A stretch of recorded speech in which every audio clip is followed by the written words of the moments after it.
From the Home Slice News Center, this is the Daily Slice for Wednesday, April 19th, 2023. I'm D-Ray Knight. This is what's going on. A Rapid City man who was arrested for threatening people with a firearm made his initial court appearance Tuesday. Channing Little White Man, 20 years old, appeared via video conference and told the judge he pointed the gun at 3 people because he thought they were going to jump his sister. He is charged with several offenses, including reckless discharge of a firearm when he allegedly fired his gun into the air. The judge set Little White Man's bail at $3,000 cash only.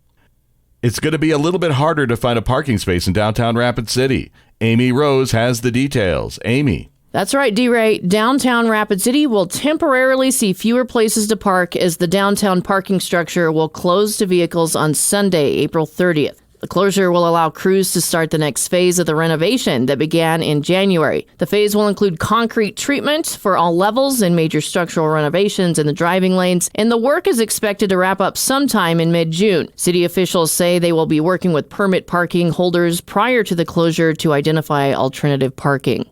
Pennington County Commissioners have announced the appointment of Chief Deputy Annette Brant as interim treasurer.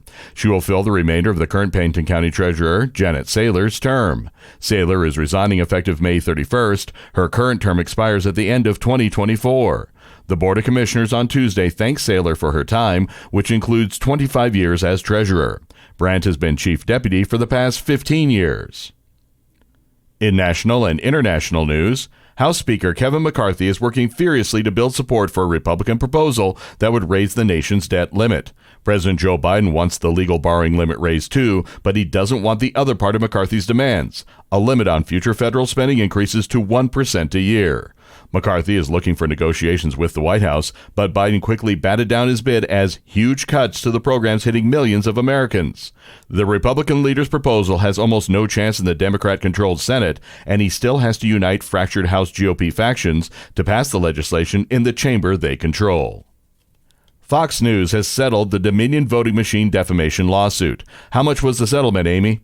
$787.5 million.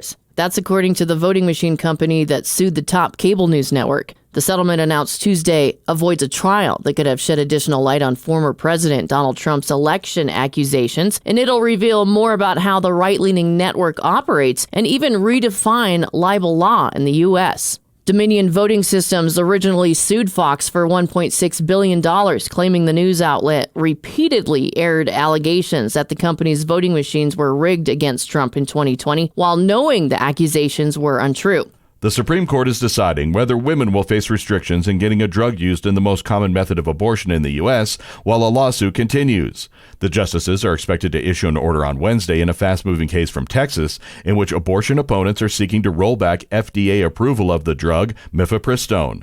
The drug won FDA approval in 2000. Conditions on the drug's use have been loosened in recent years, including making it available by mail in states that allow access. The Biden administration and New York-based drug maker Danco Laboratories want the Supreme Court to reject limits on mifepristone's use imposed by lower courts. Your weather forecast from the Home Slice Weather Center. Mostly cloudy with a slight chance of precipitation today and a high of 55. Windy tonight with a low of 31.